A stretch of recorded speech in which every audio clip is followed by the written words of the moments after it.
How's it going, guys? Dynamite here, coming to you as always from the Digital Warfare 24/7 forums, and today we are going to be reviewing some gameplay from Mason G, who is a Welsh player from the other side of the pond. Right off the bat, we're going to see him using extreme conditioning to reach the B flag very quickly. He's going to stun those guys with that EMP and pick up the quick cap. You saw how unexpected he was there. Now let's pause right here and take a look at his options for attacking the C flag. One of my favorite ways to go if there isn't an enemy up in the building in front of him is to run up that ramp to his left and then mantle into the window. It's a bit of a complicated jump, but it is a lot easier than running towards the head glitches in the bus building. So let's take a look and see how Mason G is going to approach this. He is going to expend a great deal of ammunition taking that guy out there. He is now going to approach into their spawn. He's going to be trying to pick up a couple kills as he is close to his kill streaks. Manages to get one, circles around the back. At this point, he is so close to those kill streaks, and they're all going to be right next to each other because he has the Hellstorm, Lightning Strike, and Sentry Gun. So he is going to come over here to C-Dom, and he is going to pick up the quick cap. The enemies have now flipped over to A-Dom, and he is going to move back in an effort to capture B. Now right here I'd like to stop and talk a little bit about a couple things.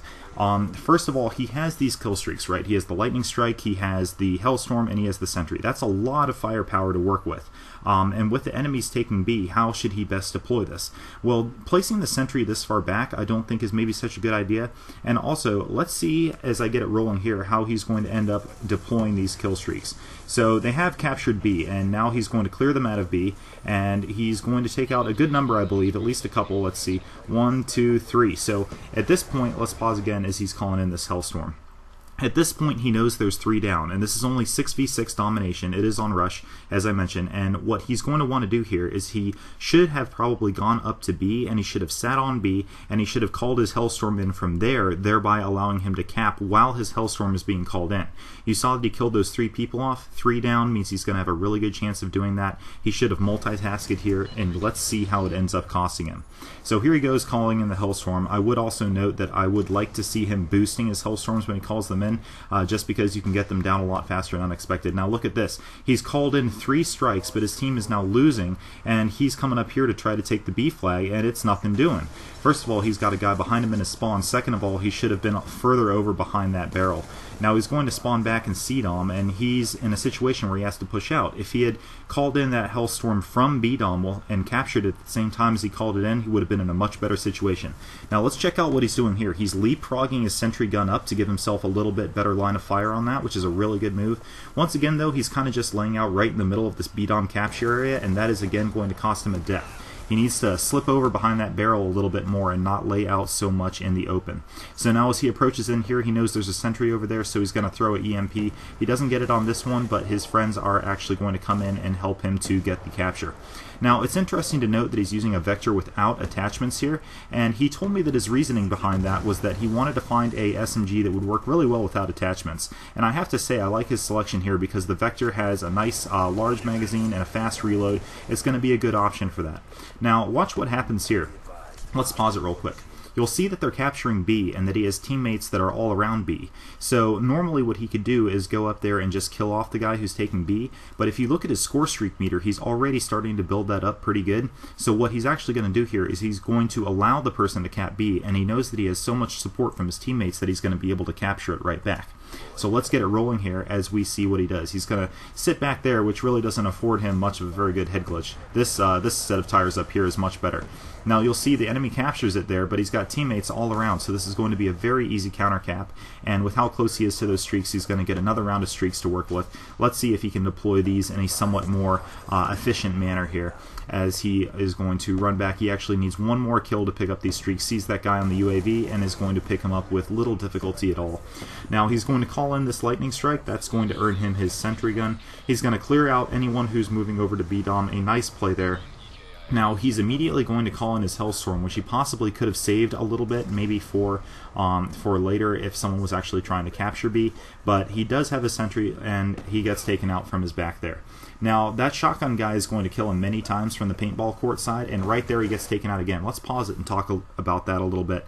What you want to do, if you know a shotgun guy's in the area, you don't want to run to a corner or an area that has lots of tight engagement distances. What you're going to want to do, and what he should have done as he spawned there, is he should have sort of circled back through his spawn through that open area where all his teammates can spawn, and what that would have done is it would have increased the engagement distance and given him a better chance of taking out that guy with the shotgun.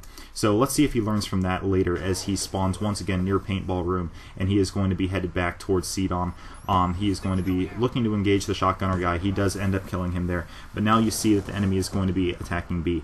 He detonates his C4 there with the clacker, which is a little surprising seeing as how he's running fast hands, and he specifically told me that he wanted to run fast hands to deploy his C4 faster.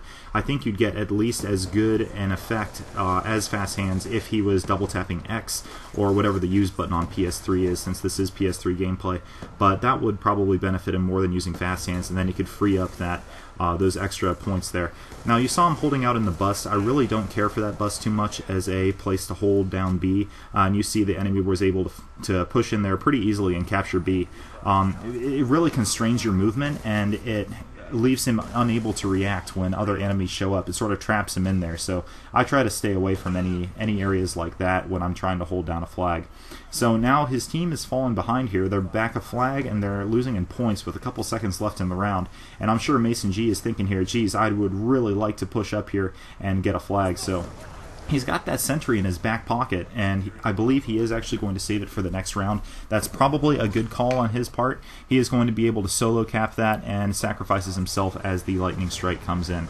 So let's see what he does with that sentry gun next round as he just sort of runs around that corner there. It might have to do with the fact that he isn't running quick draw, and maybe he's a little bit more accustomed to quick draw, because I see him running around corners without his gun up a lot.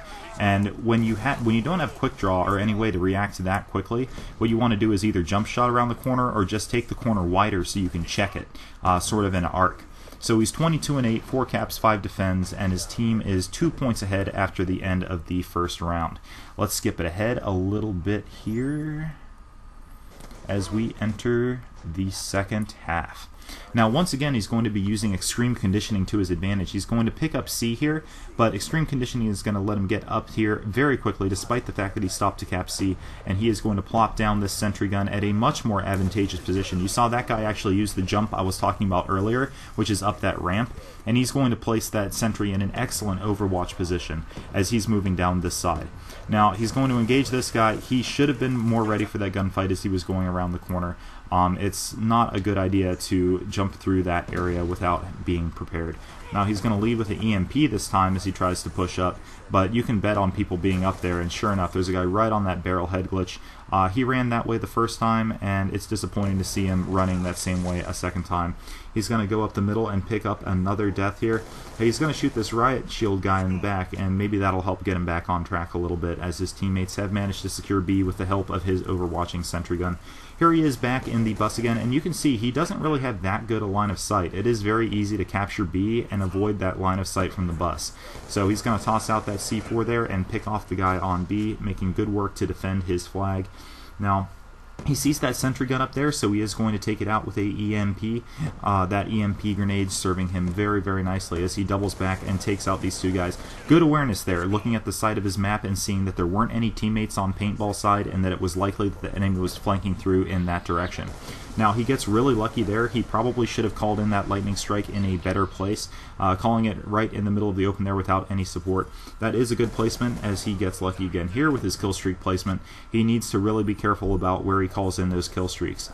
Now, again, he's not going to boost, but he does end up picking up one kill at least. Boosting those Hellstorms really gets you in on target quicker before they can hide from the Hellstorm. He's going to engage this guy over the head glitch, and oh, Mason, you still have 12 shots left in your Vector, man. Should not have gone for the knife there, should have gone for the Vector, so he might have gotten confused because he didn't have any reserve ammo left, but he did still have some left in his clip. So at this point, his team is ahead a little bit, but they are down a flag, and Mason is going to use a nice jump shot there to pick off that guy with the Vector. He's moving back into his spawn, and now he is going to try to establish himself up top in an effort to pick up B-Dom. Moving back here into this hallway is always a bit of a risk because there are so many head glitches down at the other side, and in this case he runs afoul of a shotgunner. Now, right here, this is something really interesting that I wanted to talk about. You see he dies there, and when you light somebody up and you don't maybe have quite a direct line of sight on somebody, and you don't have a silencer on your gun, or maybe even if you do, but especially if you don't, you're giving away your position when you fire, and this might seem sort of obvious, but if you give away your position and you're in a situation like that, you want to reposition as quickly as possible. You want to move and shoot, move and shoot. So Mason there, he fires and then he just runs in the same direction and continues to fire. You need to find another engagement, a new engagement angle if you have already given away what side you're going to be approaching from. So just be aware of that as we continue here. Now Mason is going to spawn back at CDOM. He is going to be moving over towards paintball. Decides to double back when he hears losing Charlie and manages to pick that guy up. Good response to the audio cue there. He's going to move into this bus again, which once again, like I said, I don't like. It traps you. It's a bad line of sight. It doesn't really protect the flag as well, and he is going to be pushing up here, trying to take B-Dom. Once again, he's just going to lay down right in the middle of the flag. Mason, move over behind that barrel, buddy. He's going to push up here to go for that head glitch, but I really can't say that was such a good move because he didn't have any teammates watching up there. He just sort of pushed up. If your teammates are holding that high tower, that can be a good place to lock down. You can look left and center and get a couple kills there. But to rush in unsupported to that area is not the best of decisions, as he moves out from behind a head glitch spot to avoid that guy, sacrificing his cover to get a couple shots on target. That's just a sign of frustration there, I think. You should never abandon cover when you're in a situation like that. So he is going to be able to focus that guy down. But if he had conserved his ammo by bursting a little bit more and not draining his entire magazine, he would have had something left to at least try to take out that shoddy guy.